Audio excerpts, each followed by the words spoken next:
Arianna, thank you so much for joining us here for CNBC. Now, of course, the theme, responsive and responsible leadership.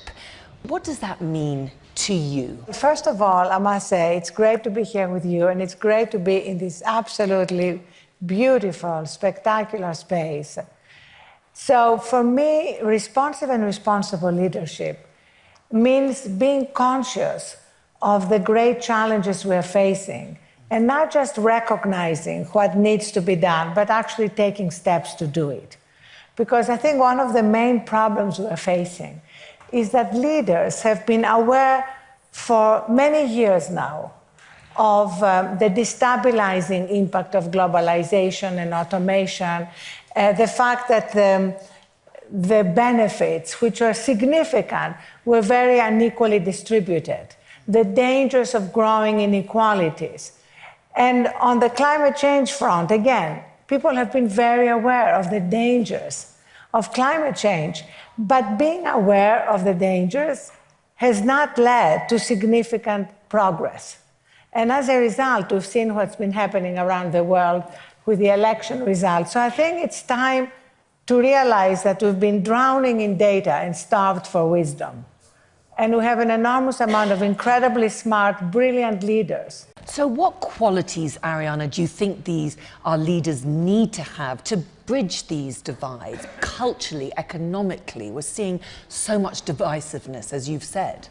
I think it's going to be key for our leaders to be able to have the courage to implement changes that maybe challenge the status quo, and to recognize that at this time, if we don't, we are basically going to be faced with dangers that are unprecedented. So I think that may lead to greater action as opposed to simply discussing these things. You know, how many conferences have we all been on inclusive capitalism, on just capitalism? It's time to move from debating to acting. But Arianna, that is the criticism that is facing Davos itself, isn't it? That it's too elite, that you have the rich in a place talking about the poor. Yes, everyone is discussing inequality, but that how can anything be done here?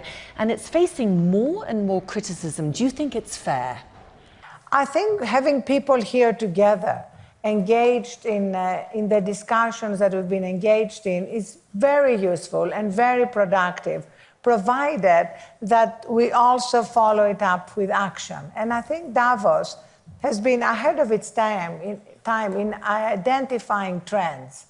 I, for example, was invited here in 2005 for the first time, just as I had founded the Huffington Post, and that was kind of very ahead of recognizing the importance of new media. Now, over the last 3 years, there has been a whole track in Davos about mindful leadership, about leaders being able to have time to reflect and to make wiser decisions. And there is a lot this year on this theme. I think that is very important. So Davos is not just dealing with the obvious leaders of today, but identifying leaders of tomorrow, as they're doing with the Global Chambers program, with the young global leaders. So there is a lot of very positive stuff that's happening. You've said you've been coming here since 2005. So have you seen actual results, actual actions from year-to-year discussions? I've seen a lot in this field of recognizing new media ahead of time, recognizing the need for mindful and reflective leadership ahead of time, and basically giving those trends credibility. I think the area where we need, as we said at the beginning, more urgent action is the area of growing income inequalities, climate change, these big challenges of the 21st century that we need to bring a greater sense of urgency to. Still watching? Perfect. Click here to watch another great video from CNBC International. Oh, and don't forget to subscribe. Thanks for watching.